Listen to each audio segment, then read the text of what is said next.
Two family कैसे हैं आप लोग। आशा करती हूँ कि आप लोग अच्छे होंगे, स्वस्थ होंगे, मस्त होंगे, अपने अपने घर में अपने अपने परिवार साथ व्यस्त होंगे, खुश होंगे।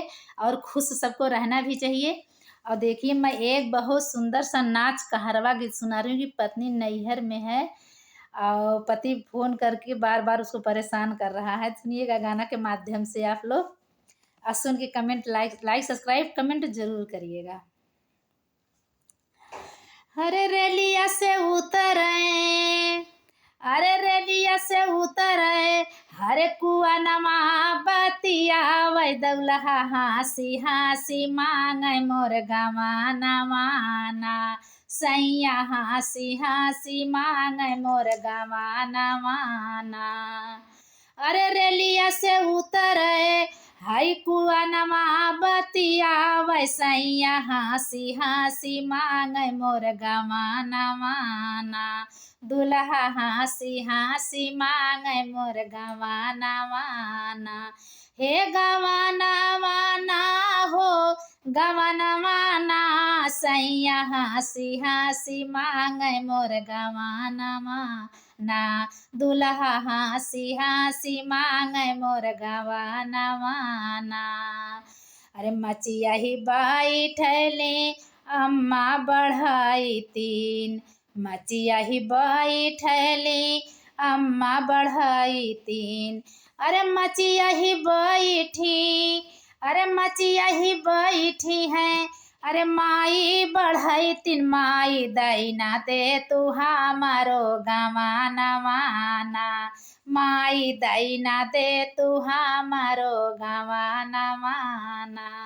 हे गवाना माना हो, गवाना माना, माई दैना दे तू हमारो गवाना माना।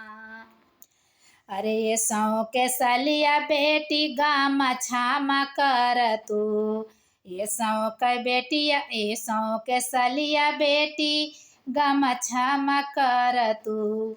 अरे ये सौ के सलिया बेटी, अरे गामा छामा कर तू बेटी, आगे आगहन दे बै तोर गवाना माना। बेटी आगे आगहन दे बै तोर गवाना माना। हे गवाना माना हो, गवाना माना, बेटी आगे आगहन दे बै तोर गवाना माना। बेटी आगे आगहन दे बै तोर गवाना माना। आगिया लगाई माई ये सके ही सालिया, आगिया लगाई माई ये समा के सलिया।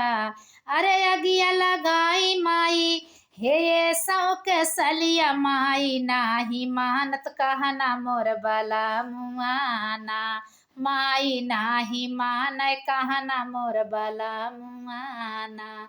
मोर बला मुआना हो, बला मुआना, माई नाही मान कहना मोर बला मुआना।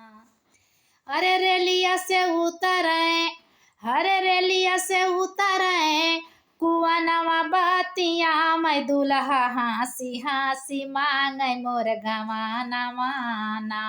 दुल्हा हाँसी हाँसी मांगे मोर गवाना माना। दुल्हा हाँसी हाँसी मांगे मोर गवाना माना। कैसा लगा मेरा गाना कमेंट में जरूर बताइए।